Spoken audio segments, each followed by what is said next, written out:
So welcome to the part 7 of our complete application in ASP.NET, C# and SQLite. Today we are going to be talking about seeders.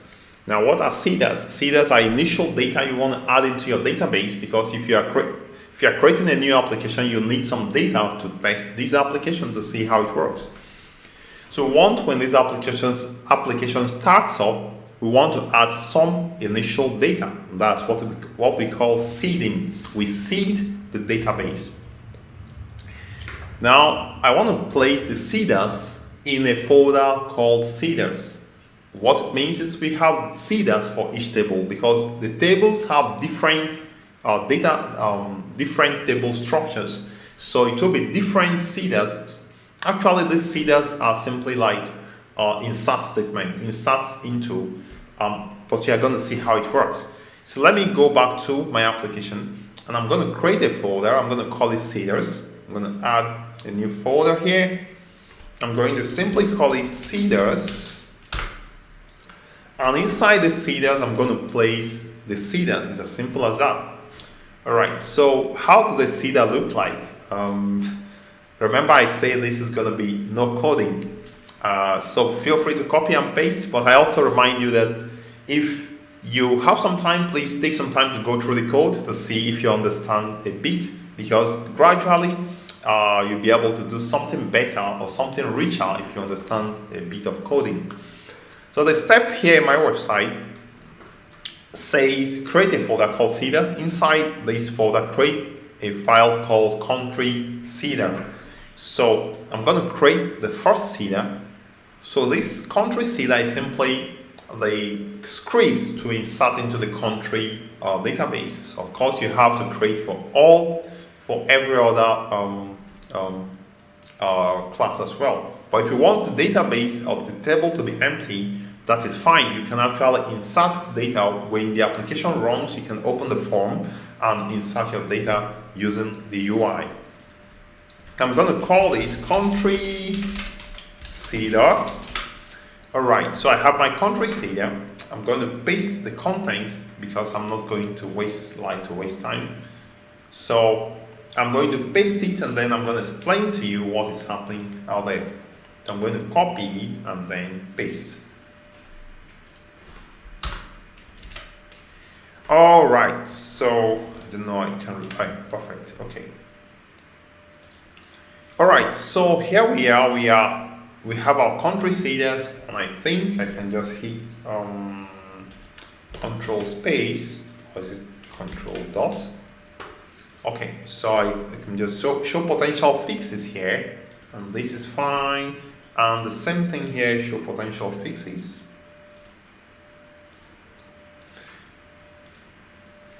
Alright, so now we have the country seeder. What's happening out here is that the country seeder have to use, we have to inject the context into it. Remember, the seeder is going to be communicating with the database to insert data, and therefore we communicate with the database using the context. So we have to inject the context into the seeder class. And we have a method called seed, where actually the insert statements are written.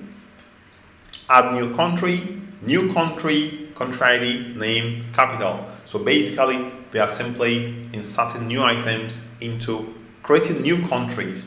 And then we say context to save changes. Context to save changes to simply execute the scripts against your database, the country table. Now, this particular part of the code is simply prevents us from adding duplicates. So it's going to check whether the country ID exists, and then if it exists, it's not going to add it. Okay, so I'm going to save everything. And now I have one single seeder. I'm going to give you a homework to create all the remaining other seeders. Of course, the complete code is right there in my GitHub repository. And so at this point, if I go to SQLite and go to countries, if I right click and say the 200 rows, there is nothing in countries table. And now if I say okay, Open the web host extension. Oh, I missed out this step. Okay. Open the web host extension and immediately under the context, the database.migrate, add the new country seeder context.seed. Okay, so what it means is the seeding of the database is going to run in the startup, and for it to run in startup, it's going to run in the extension method, the web host extension method we created. So if I go to my web host extension, immediately after the database migration, I'm simply going to say new country seeder context.seed. So I'm going to just go to new country seeder context.seed.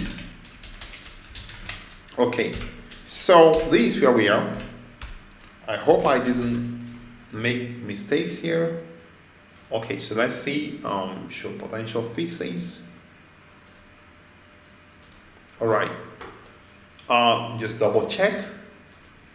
So it's going to, and the startup is going to migrate the database, and then it's going to seed by running this country seeder to insert items into the countries table.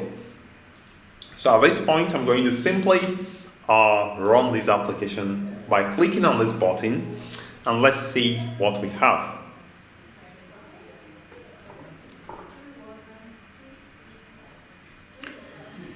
Obviously, it's going to show us the UI, and from the UI, we may not observe any changes, but we are going to go back the countries to the database and open the countries table to see if the items have been inserted into the countries table. Don't worry about this UI, we are going to make it better later.